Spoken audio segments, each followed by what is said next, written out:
and welcome to Monday Night Lives in the Launching Life with Autism Facebook group. This group is for parents who are new to autism, who are struggling with the chaos that autism has brought to their lives. If that sounds like you and you want to get calm, understand, and connect with your child, then you are in the right place. And I am your host, Erin Porter. I went through this chaos during 28 years in education, and I'm on a mission to help parents get through the chaos too. What I learned and implemented in over 28 years in education in the classroom has helped hundreds of parents and teachers calm the chaos that autism has brought to their lives. Before we get started, if you've popped on, please say hello. So I know who's here. Facebook always shows me the number of people watching, but never tells me who they are. So let's take a moment to say hello before we start so I know that you're here. Today, we're talking about teaching your child with autism, teaching and learning.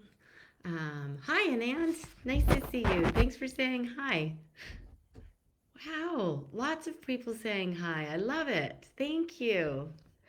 Um, I had some parents reach out this week in posts. So you may have seen these posts in the group and one private message as well, asking how do you teach a child with autism and how do you get them to listen to you? A few of the parents who were posting, they said they were feeling ignored. Like their child wasn't learning because they weren't paying attention to them. Does that sound familiar to any of you? Hi, Tasia and Sherry. I don't know how to say the name. GNZLZ. Hello, though. I'm glad you're all here. So, you can't force a child to learn. And hi, Sherry Lynn. Hi, Denise. This is great. I love when everyone is here saying hi. You you can't force a child to learn. So let's just sit with that for a sec, because I know that all of you out there are listening and watching with the best of intentions. You desperately want your child to pay attention to you and to learn from you. Um, like to learn how to do things, right? Um, but the bottom line is you can't force it. You can't force someone to do something they don't want to do. Um, is this where you feel stuck, that you want to teach your child something, but you can't get past that they're not listening to you or they're ignoring you, so that they're not learning what you are teaching? Or is your child ignoring anyone who's trying to teach them? Do they not seem to be responding to learning at all? My answer to this question may seem like a bit of a disappointment to some of you, but as always, I'm coming from a different perspective. I'm going to shed some new light and offer a different approach that you may not have thought of. The truth is that your child with autism already knows how to learn. You don't have to teach them how to learn. They've learned a ton in their life. So this isn't actually about finding the best strategy to teach a child with autism. I was thinking about this one over the week as I was answering these, and I was thinking, if there was a great strategy for teaching children with autism, everybody would be doing it.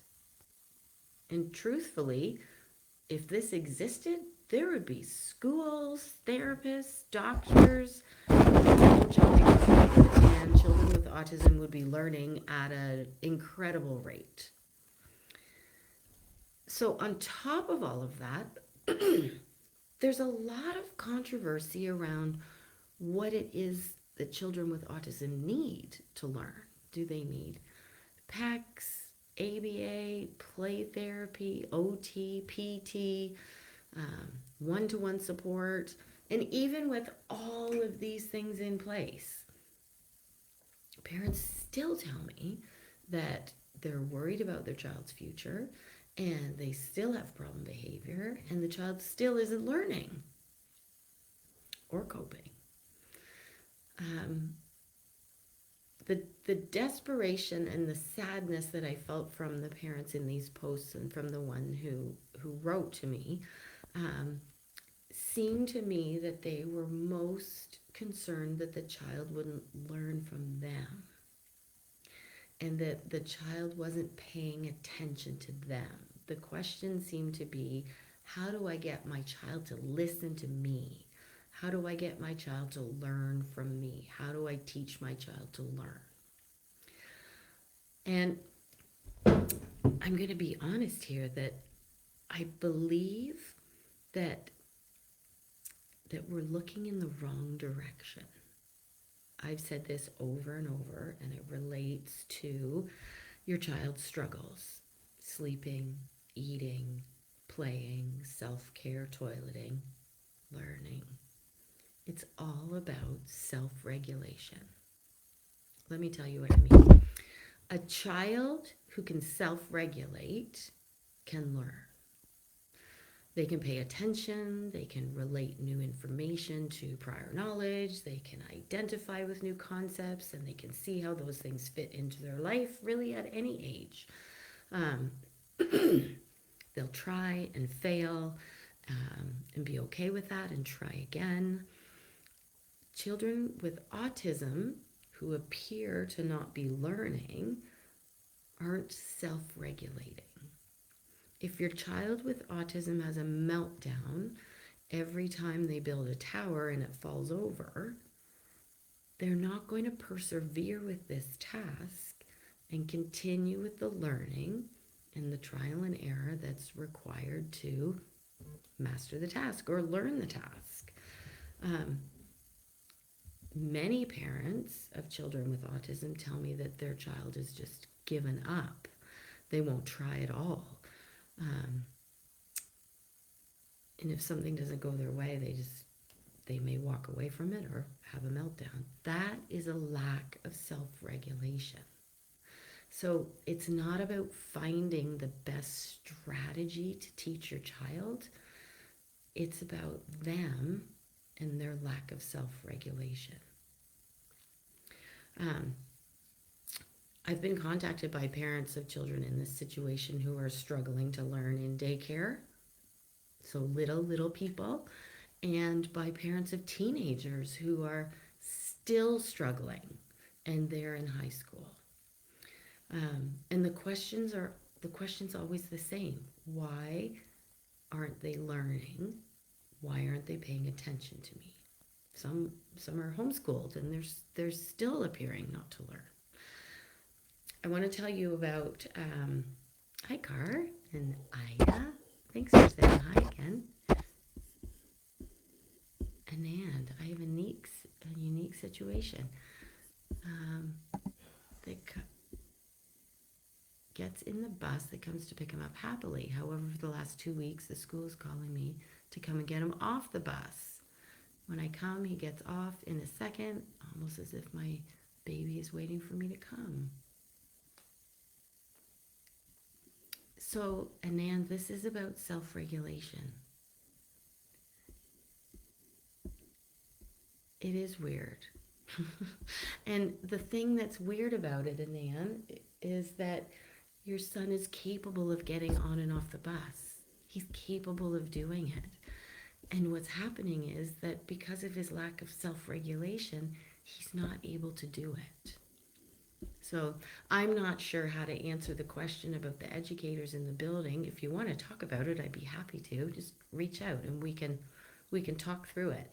But this is exactly about what I'm talking about tonight, and the lack of self-regulation. You know he can do it. He gets on and he's gotten off before happily, and now he's not. Let me go on. I want to tell you a story about the parents of a 5-year-old that I supported in my private business, in my coaching business. He's currently in kindergarten, um, and the parents were not coping.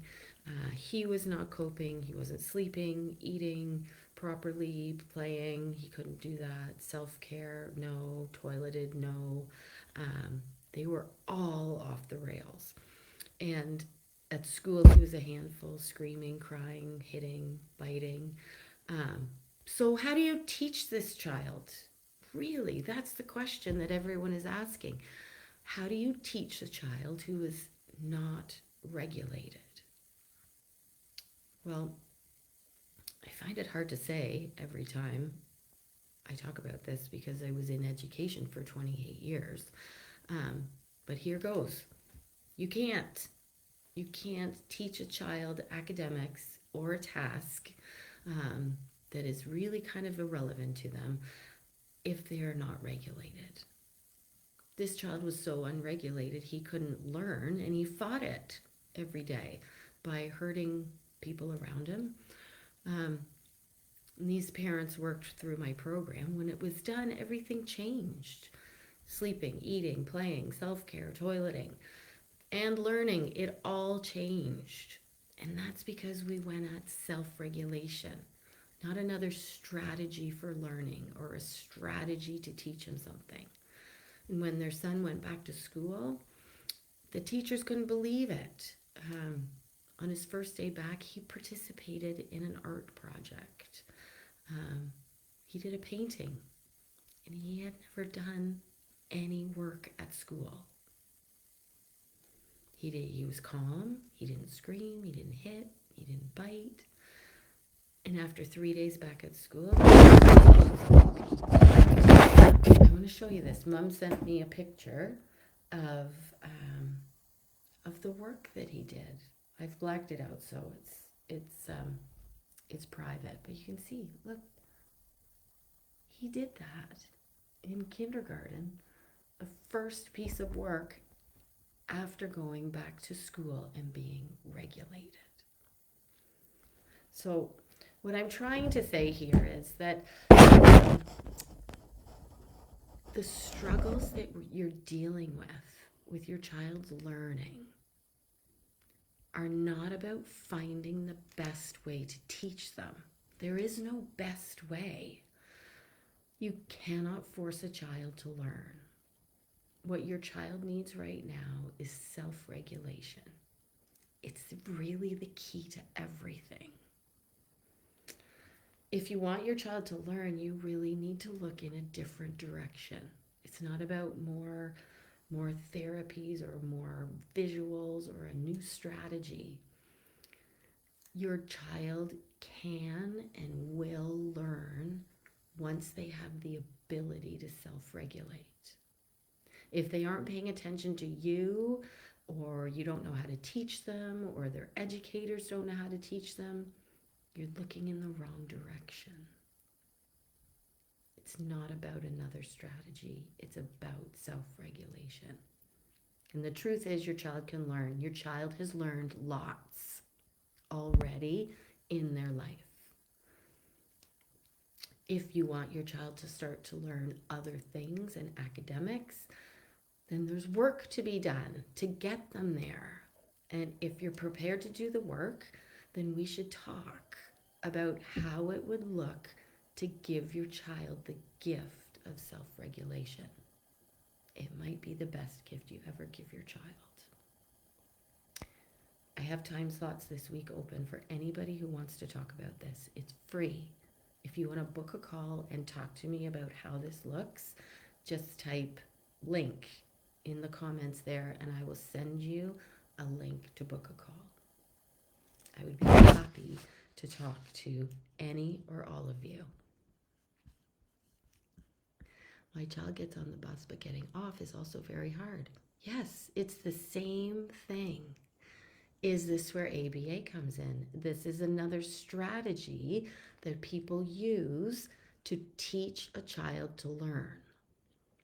And I don't want to get into ABA. There's lots of opinions about ABA. My opinion is that if your child is not learning, you're looking in the wrong direction for what they need. When your child is self regulated and they are learning, then you can determine a strategy or something they need that can help them do even better. But right now, if your child is struggling with sleeping, eating, playing, self care, um, toileting, all of those things, your child is struggling with self regulation, and that is getting in the way of their learning. And anything else that you put in front of them is just going to add to the frustration of them not learning. Does that make sense? I would be happy to answer any other questions if you want to type them in the comments just before I go. She's high functioning. Yeah, she's 3, she's high functioning, and she's likely not self regulating. Self regulating is about all of those things that I talked about. So if you are managing your child's meltdowns, if you're helping them to calm, if you're managing their food, their eating, their sleeping, if you are managing your child's behavior, they are not managing it themselves. That is where we need to look. That is the direction you need to look in. And I'm happy to point you in that direction. Just type link and we will connect. Have a great night, everyone. Happy Monday. I will see you again next week. Continue posting in the group. That's where I get my ideas for the live streams so that we can talk about real stuff that's going on that can help you. Have a great night, and I will talk to you. Oh, Tina, my son just got diagnosed. He's 11. I'm helping a family right now who's got an 11-year-old. And he's a bright kid. He doesn't care about self-care and social. Yes, this self-care, socials, picky eating. Tina, that is self-regulation. That is where you need to look. If you want to talk about this, type link. I'll send you the link and we can talk. It's free to talk. I will talk to anyone. But this is how you help him, Tina. It's not about the food, and it's not about the screen, and it's not about the stuff that's happening. It's about self-regulation, and that is the biggest gift that you can give your child. I'm happy to talk to you. Have a great night, everyone, and I will see you next week. Bye.